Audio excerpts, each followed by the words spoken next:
అభిషేకం పొందుతూ వచ్చాం. అనగా పెద్దలు మా మీద చేతులు ఉంచి వారు ప్రార్థన చేసి సత్తుపల్లి నుండి మరి అక్కడ రాజమండ్రికి సేవ పంపించారు.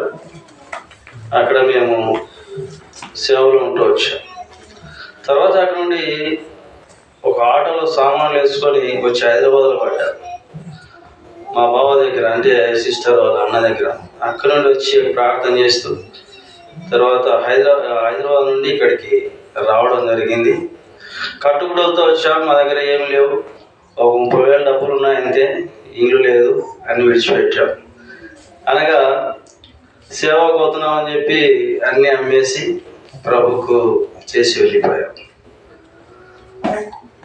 అలాగా మా సొంత ఖర్చులకు ఏది మేము ఉంచుకోకుండా సమస్తము ప్రభుకు ఇచ్చటకు మా హృదయాన్ని ప్రేరేపించడం ద్వారా చాలామంది ఆలయంలో మరి నీకేం మతిపోయిందా అన్నారు. పిల్లలు ఉన్నారు, ఇల్లు ఎట్లా అమ్ముకుంటావురా అన్నారు. సరే అని చెప్పి ఒక మాట లేదు, మేము ఇల్లు అమ్మేసి కొంత అప్పు ఉంటే అప్పు కట్టేసాం. మిగతా పైసలు మరి అక్కడ మందిరము ఇట్లాగ మందిరం కట్టుకోవాలన్నప్పుడు మిగతా డబ్బులని ఒక 5 లక్షలు అక్కడ ఇచ్చేసి అక్కడ సేవ చేస్తూ వచ్చాం. సరే ఏదో ప్రభు వాగ్దానం ఇచ్చిన దాని ప్రకారం మేము ఇక్కడ రావడం జరిగింది. యెషయా గ్రంథం 49వ అధ్యాయాన్ని జ్ఞాపకం చేసుకుంటూ ప్రభు ఒక వచనాన్ని ఇచ్చాడు, నీ పిల్లలను కాపాడేవాడు నేనే అని. ఆ వాక్యాన్ని ఆధారం చేసుకొని మేము అక్కడ నుండి రాజమండ్రి ఇక్కడికి వచ్చాం. ఇక్కడికి వచ్చిన తర్వాత మా దగ్గర ఇంకా 30,000 డబ్బులు ఉండేది, ఏమీ లేవు. సరే అని చెప్పి రాగంగా ఇంట్లో అక్క ఉంది, ఆ అక్కల ఇంట్లో మేము రెంట్ ఉంటూ వచ్చాం నారాయణ కాలేజ్ దగ్గర. అక్కడ మరి ఒక 2 నెలల తర్వాత పెద్ద అబ్బాయి బ్రెయిన్ ట్యూమర్ వచ్చి పెద్ద ఆపరేషన్ జరిగింది, తలంతా ఓపెన్ చేశారు. వాడు చూడనికి ఇంకా ఎట్లా అంటే మేమే సగం చనిపోయాం.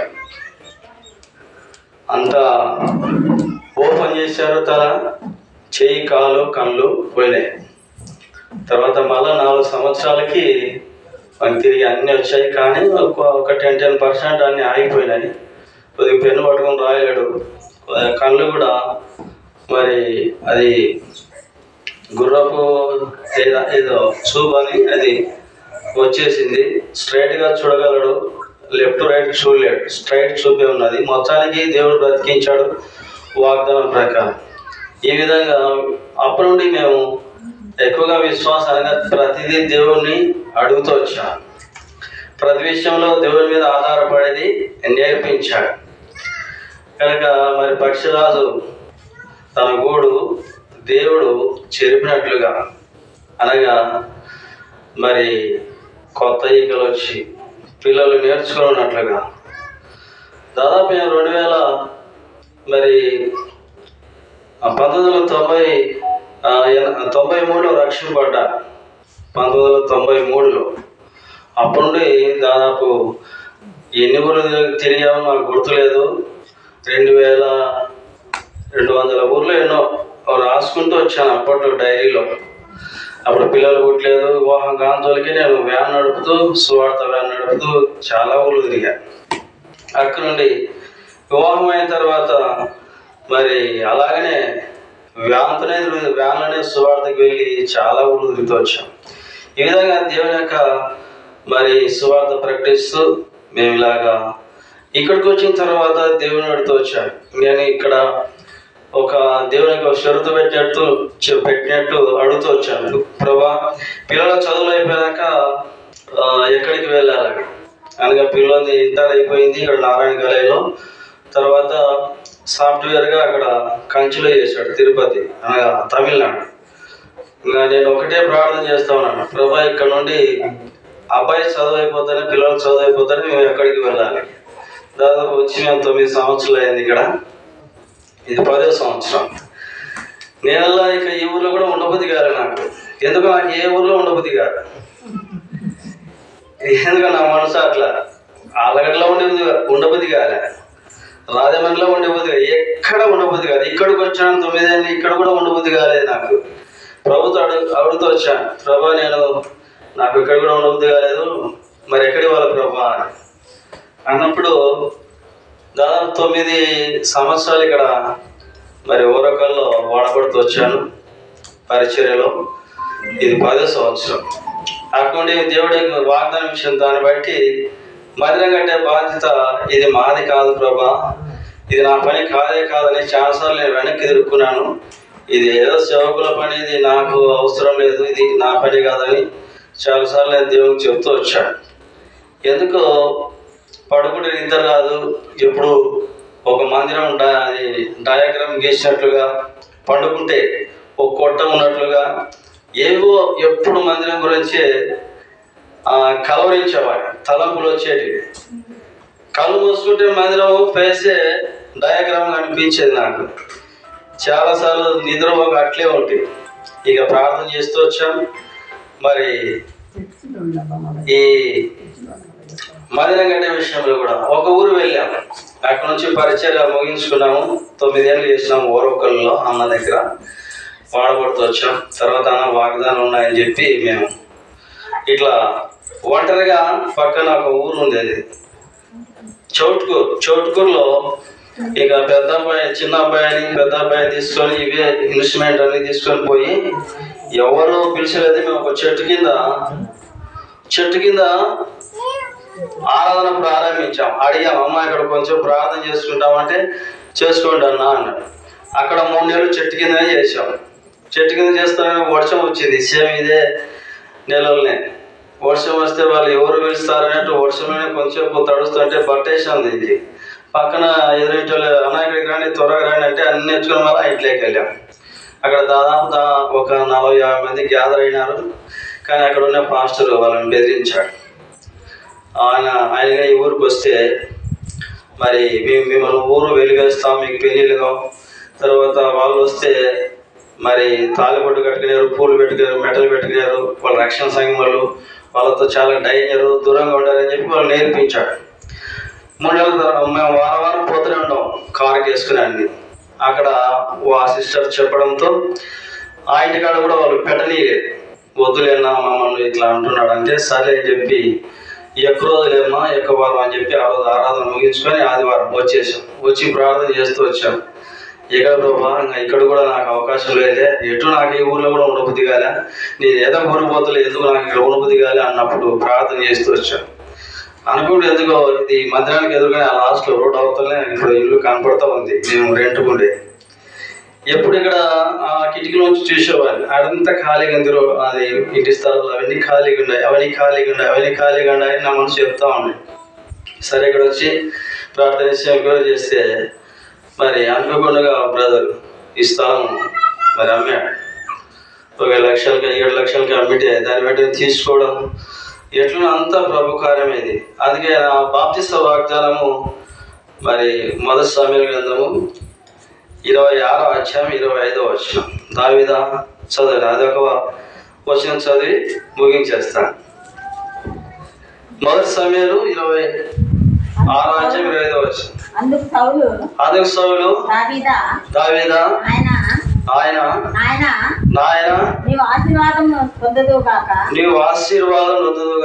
నువ్వు ఘనకార్యములను పూనుకొని విజయం నందుదు గాక అని దావీదుతో సౌలు అంటూ వచ్చాడు. ఇది నా బాప్తిస్మ వాగ్దానం 1993లో బాప్తిస్మ పొందిన తర్వాత ఈ వాగ్దానం.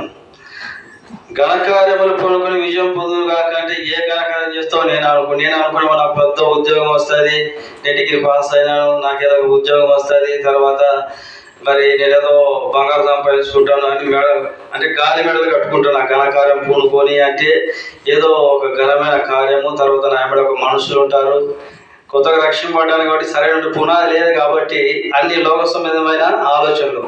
నాకు నా వెనకాల మంది ఉంటారు, నేను ఒక పెద్ద లీడర్ అవుతానేమో ఏదో అనుకుంటూ వచ్చాను. చివరికి చూస్తే ఘనకార్యం పూనుకొని విజయం నందును కాక. కనుక దేవుని యొక్క మందిరం కట్టే విషయాల్లో చాలా మందికి డబ్బులు ఉన్నాయి, చాలా మందికి పెద్ద పెద్ద ఉద్యోగాలు ఉన్నాయి, లక్షల డబ్బులు బ్యాలెన్స్లు ఉంటున్నాయి. కానీ వారికి కట్టే అవకాశం దేవుడు వారికి ఇవ్వలేదు అనుకుంటాను. కానీ నేను కూడా చాలాసార్లు వెనక్కిపోయాను. ఇది నా పని కాదు, నాకు వద్దు ప్రభు అని ఎప్పుడైనా అనుకోలేదు. ఏదో ఉద్యోగం చేసుకుంటూ సేవ చేసుకుంటూ ఉండేవాళ్ళు. ఇలాగా దేవుడు వాగ్దానం మీద వాగ్దానం ఇచ్చట ద్వారా ఇక సిస్టర్ ఆమె అయితే రోజు ఇంట్లో ఎప్పుడు మందిరం కట్టుకునేది, ఎప్పుడు మందిరం, ఆమె ఎప్పుడు అదే ప్రార్థన, ఎప్పుడు వచ్చినా ప్రార్థన చేస్తూనే ఉంటుంది. ఆన్లైన్లో ప్రార్థన అదే.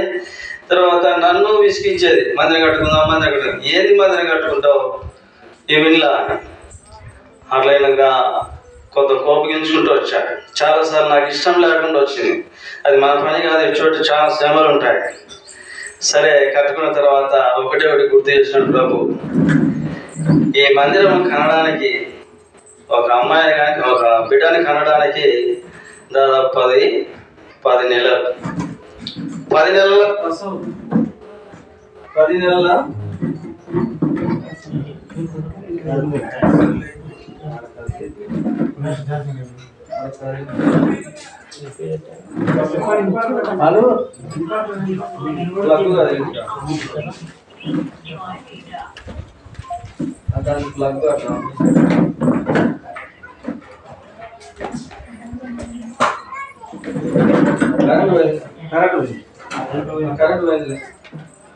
ఇలాగా దాదాపు 10 నెలలు ఒక బిడ్డను కావడానికి 10 నెలలు శ్రమ అనగా ప్రసవ వేదన.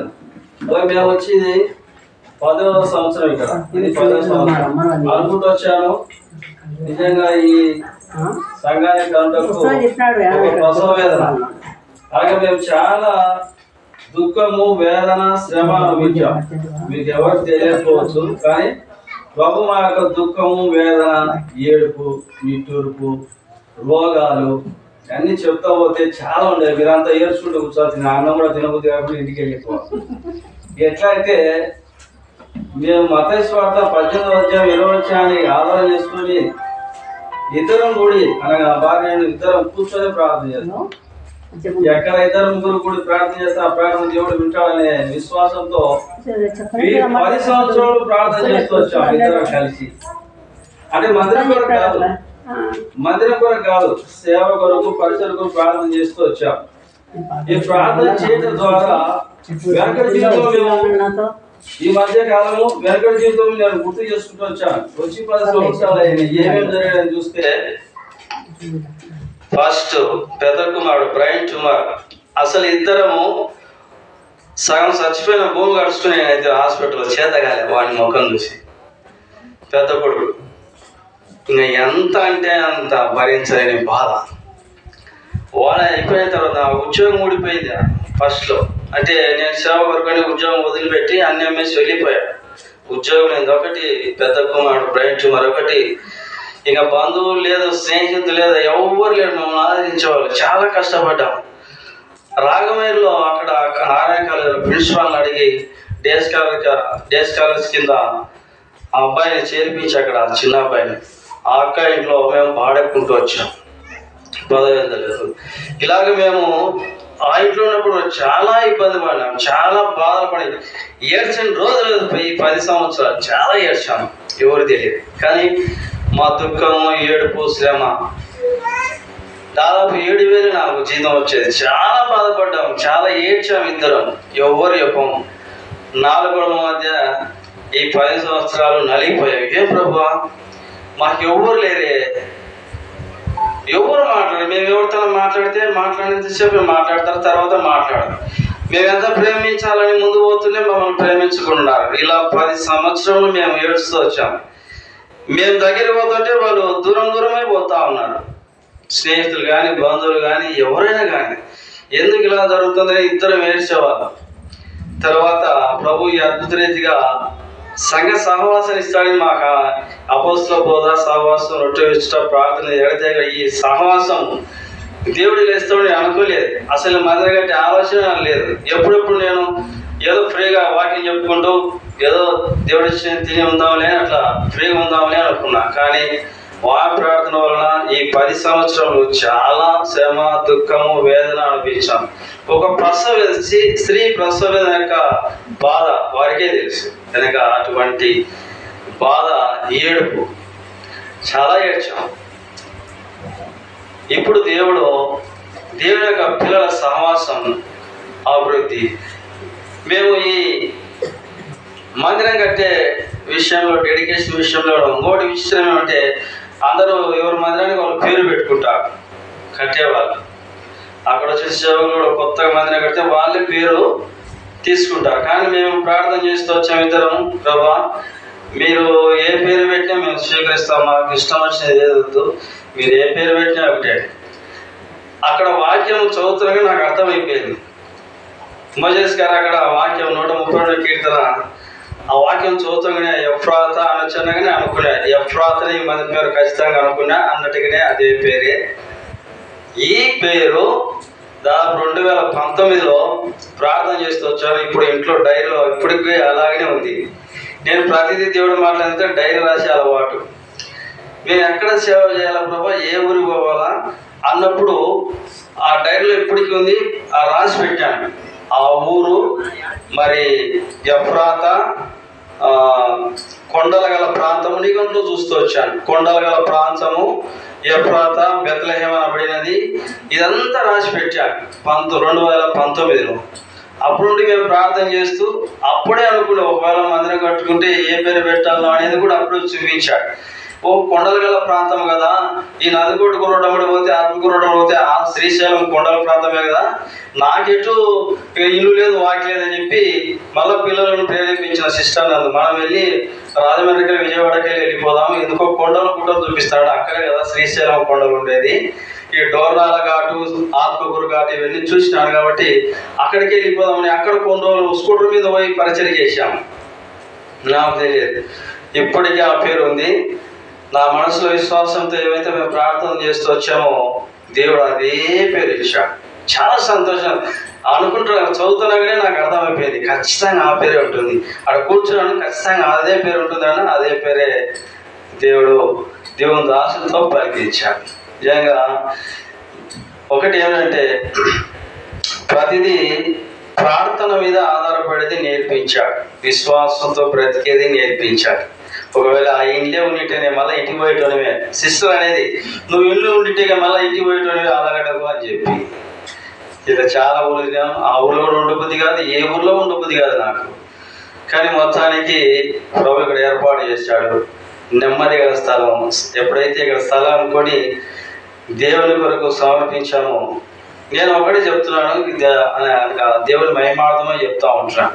నా జోలో ఏ డబ్బులు నేర్చుకుని ఏదో వస్తే ఈ దేవుని మందిరానికి ఏదైనా ఖర్చు పెడదామని లోన్ పెట్టాను. లోన్ డబ్బులు పిల్లల ఇల్లు కానీ పిల్లలకు ఇల్లు కానీ పిల్లలకు ఏ బంగారు కానీ ఏమి కానీ వాళ్ళకు నేను అనుకోలేదు. ఇద్దరం అంతే, ప్రభు ఇల్లు కట్టబడాలని చెప్పి వచ్చిన పైసలన్నీ ప్రభు కొరకు అర్పించే మనసు మాకండి. మా పిల్లలు కూడా ఏనాడు కూడా ఇల్లు కట్టుకుందాం మేడలు కట్టుకుందాం అడగలేదు. ఇట్లా పడినా అని పిల్లలు చెప్తే కానీ పడుకుందాం పారే చేద్దాం పారే అంటారు. మా వెంబడే తిరుగుతూ ఉంటారు వాళ్ళు ఇలా పాటలు పాడుకుంటూ. ఈ విధంగా ఏ రోజు కూడా అడగలేదు వాళ్ళు మాకు ఇల్లు కట్టేది. కనుక మేము ఎప్పుడైతే చెరల నుండి బయటకు వచ్చామో అప్పటి నుండి మరి మా జోబులు ఎంత, మా ప్యాకెట్లు ఎంత ఉంటుందో అంతా గుమ్మరించేయడమే, అనగా ఇచ్చేయడమే, మళ్ళా ఖాళీ చేతులతో ప్రభు వైపు చూడడం, ఇదే మా పని. అయిపోతానే రూమ్లో కూర్చొని పై చేతులు ఎత్తే ఈ అలవాటు ప్రభు నేర్పించాడు. ప్రభు వైపు చూసే ఈ పేరును బట్టి ఇది ఎఫ్రాత, మరి రొట్టెలు గల ఇల్లు, ఇది సమృద్ధి గల ఇల్లు అన్నప్పుడు నిజంగా ఆత్మలకు కొరకైన ఈ పోరాటం ఎప్పుడు ప్రార్థన చేస్తున్నాడు. నేనే సరళం ఎప్పుడు కూడా కట్టుకుందాం లేదంటే ఇంక ఎప్పుడు కట్టేది ముసలిలో అయిపోతూ ఉంటాను. ఇలాగే చాలా ఉన్నాయి. మరి ఇప్పటికే సమయం అయింది. మరి వచ్చిన వారిని బట్టి స్తోత్రములు. మరి సంఘం కొరకు ప్రార్థన చేయండి, ఎఫ్రాత ప్రార్థనా మందిరం కొరకు, అనేక ఆత్మల కొరకు మేము ప్రయాసపడేట్లుగా మరి భారంగా ప్రార్థన చేయండి. ఇక్కడంతా సువార్త ప్రకటించబడాలి. తర్వాత దినదేవరపాడు ఈ చుట్టూ ప్రాంతంలో ఇంకా ఏరే ఊర్లో కూడా వెళ్ళి సువార్త మరి ప్రకటించాలనే ఆశ కలిగి ఉంటున్నాం. మా ఆశను దేవుడు తృప్తిపరిచినట్లుగా మీరందరూ కలిసి మరి మీ వ్యక్తిగత ప్రార్థనలోను, కుటుంబ ప్రార్థనలోను, సంఘ ప్రార్థనలో ప్రార్థన చేయాల్సిందిగా మనం చేస్తాం. దేవుడి వాక్యాన్ని దీవించడాక ప్రతి ఆదివారము మరి ఆరాధన ఉంటుంది, బల్ల ఉంటుంది. తర్వాత సాయంత్రం ప్రస్తుతం సువార్త కూడిక చూద్దాం. తర్వాత మరి మధ్యలో వారంలో మధ్యలో ప్రార్థన కూడిక మళ్ళా తర్వాత చెప్తాను. ప్రస్తుతము ఆరాధన ఉంటుంది, ఆరాధన బల్ల సువార్త కూడిక. ఇంకా మిగతా కూడికలు తర్వాత అనౌన్స్ చేస్తాం. ప్రయత్నం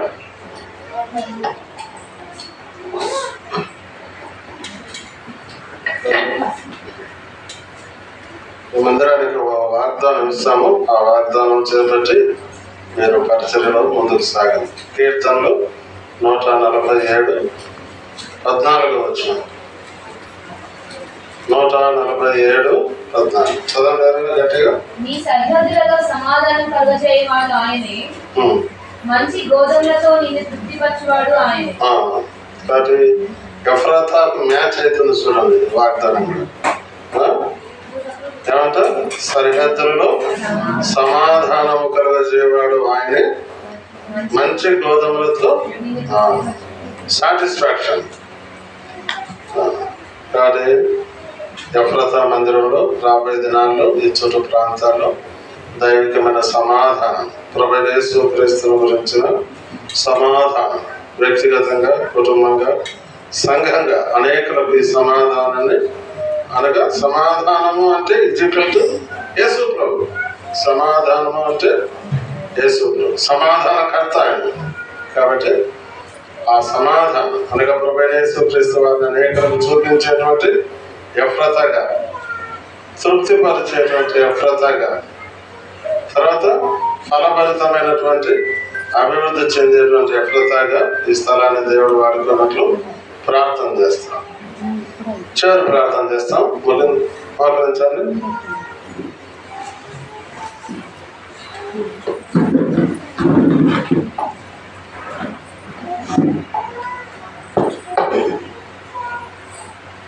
కృపామయుడైనటువంటి మా తండ్రి, మీ పాదములకు స్తోత్రములు. మీరెంతైనా నమ్మదగిన సహాయకుడు.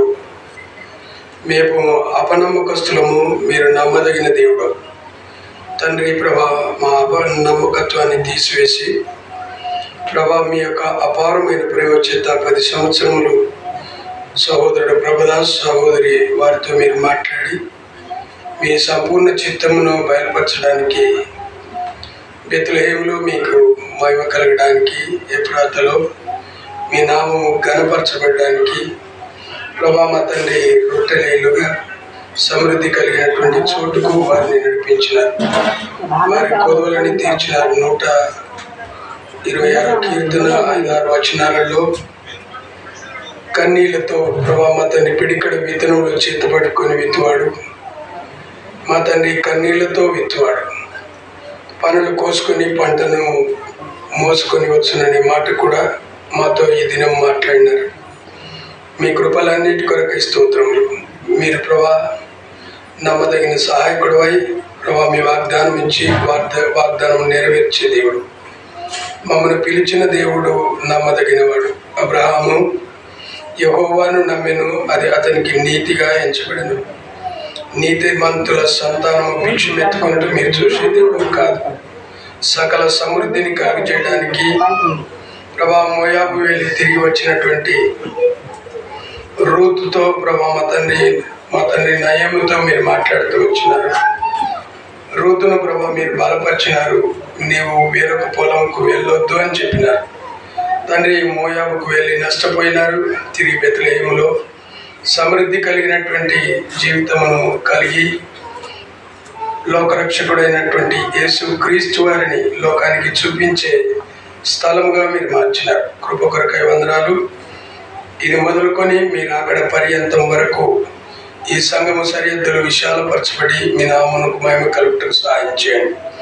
ఈ దిన ఆరంభంలో ప్రభా మా తండ్రి రొట్టె విరుచుట యందు అనే మాటను ఆధారం చేసుకొని ప్రభా మా తండ్రి సవాసములో మీరు మీ మెండైన కృపను చూపించి ప్రభు బలను మీరు ప్రారంభించినారు. మీకు ప్రతిష్ఠించినటువంటి స్థలము పరిశుద్ధ స్థలం అని కూడా మీరు మాట్లాడుతూ వచ్చినారు. తండ్రి ప్రభా ఇక్కడ మీ యొక్క తేజోమయ చేత ఈ మందిరం నింపబడుతుంది అని మీ స్వరాన్ని వినిపింపజేసినారు. తండ్రి సమర్పణ జీవితం కలిగి ఉన్నప్పుడు సకల ఆశీర్వాదముల చేత మీరు మమ్మల్ని ఆశీర్వదిస్తారనే స్వరం కూడా వినబడింది. తండ్రి ప్రభా మా తండ్రి కొదవలన్నీ తీర్చే దేవుడు, మా తండ్రి ప్రభా కొద్దిదాన్ని విస్తరింపజేసే దేవుడు. ఎవరి ప్రేమ ప్రయాసం వల్ల వారి హృదయాలను ప్రేరేపించి ఈ మొదటి దినము మీ ఇంటికి దేవుడైనటువంటి కానుకలను దీవించండి. ఇంకా ఎన్నో అవసరతలు ఉన్నాయి ప్రభా. దావీదును మా ముందుకు తీసుకొని వచ్చినాడు. తాను ప్రభా తనకు కలిగిన దానిలో కష్ట స్థితిలో బంగారము, వెండి, ఇత్తడి, ఇనుము టన్నులుగా తను సమర్పణ చేసినాడు. మీలో మా తండ్రి ఎవరైనా ఉన్నట్టయితే సమర్పించుకోమన్నప్పుడు వారు విస్తారంగా ఇచ్చినారు. ఆ విధమైన విస్తార పంటను కోయగలుగుటకు సాయం చేసి మీరు పాలించి అభివృద్ధి పొంది విస్తరించి భూమిని నిండించడనే వాగ్దానం సంపూర్ణంగా నెరవేర్చి మీకు మహిమ తెచ్చుకునండి. ఈ యొక్క మాటలన్నిటి కూడా మా ప్రియుల జీవితంలో బలపరిచి మీకే మహిమ, ఘనత, ప్రభావం పొందమని యేసునామములో ప్రార్థిస్తున్నాము తండ్రి. మన తండ్రి అయిన దేవుని యొక్క ప్రేమ, మన ప్రభువైన యేసుక్రీస్తు వారి యొక్క కృప, పరిశుద్ధాత్మ యొక్క అన్యోన్య సహవాసం ఎప్పుడు ఎల్లప్పుడూ సదాకాలము ఎఫ్రాతాలకు ఇక్కడ ఉన్నటువంటి ప్రియ బిడ్డలందరికీ తోడై ఉండును గాక. Praise Lord. భోజనం ఎక్కడైనా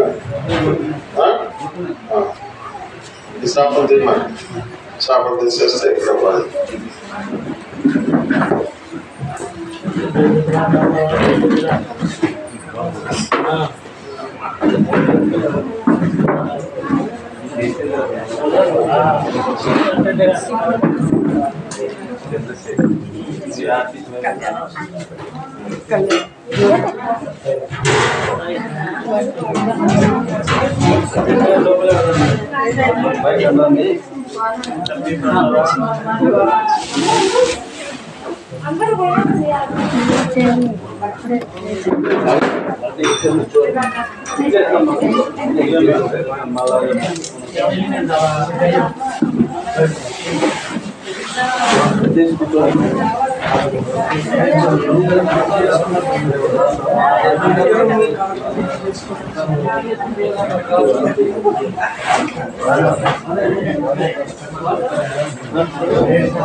చైర్లో కూర్చోండి.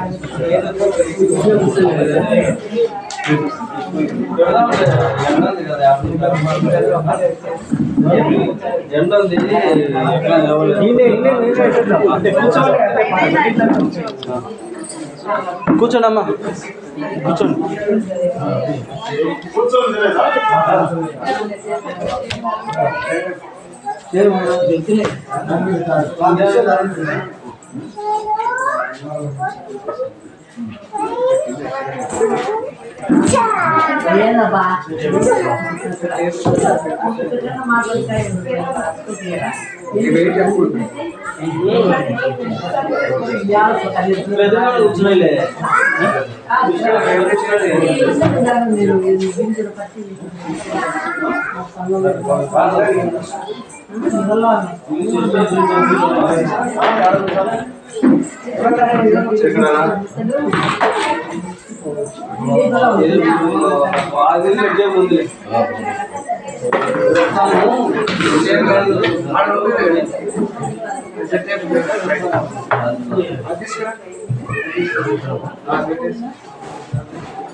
ఇంకా అందరు తిన్నారు ఒక మాట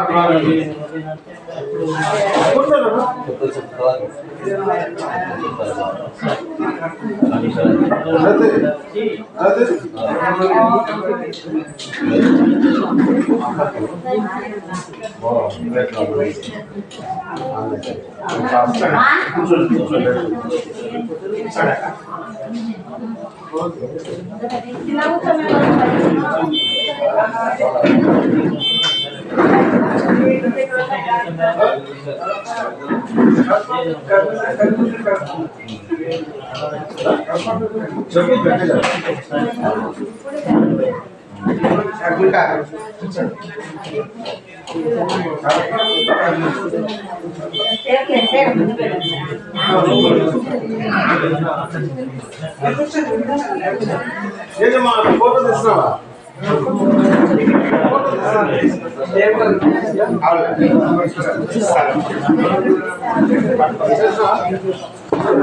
పేరా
ప్రార్థన చేయండి.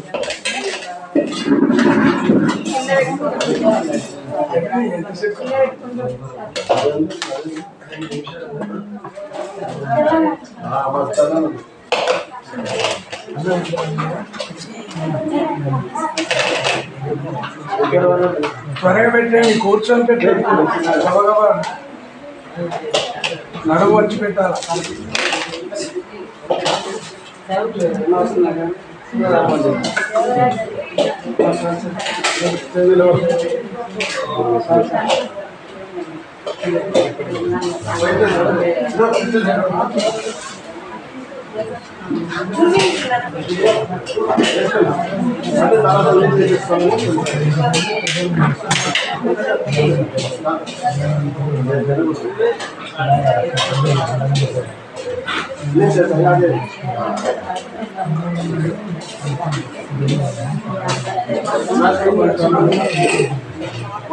చూడండి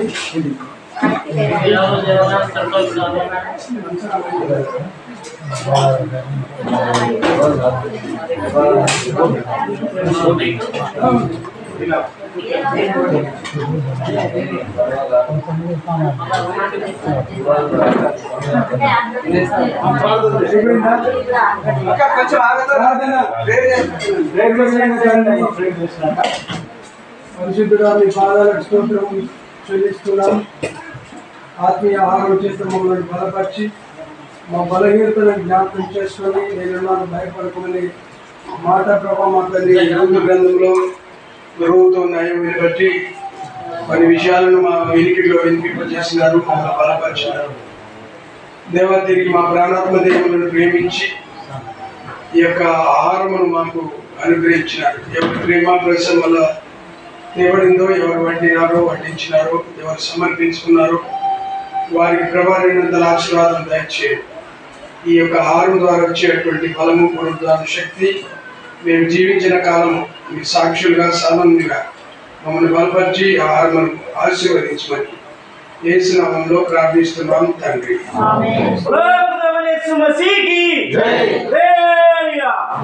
స్తుతించు నా ప్రాణమా మహిమా హల్లెలూయా, స్తుతించు నా ప్రాణమా ప్రభువును. ఇప్పుడు చెప్పుకోలో చెప్పి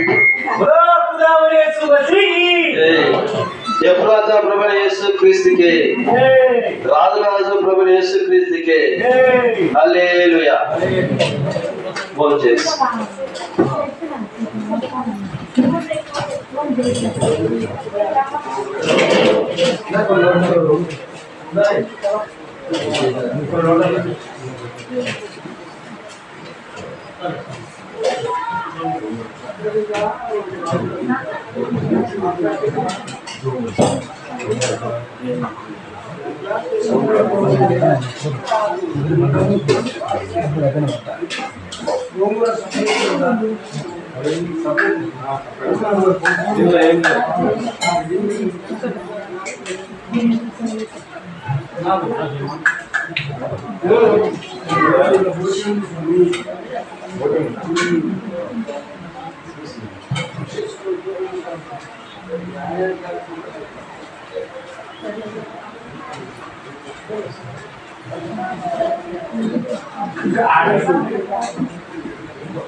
మొన్న కూడా అన్నారు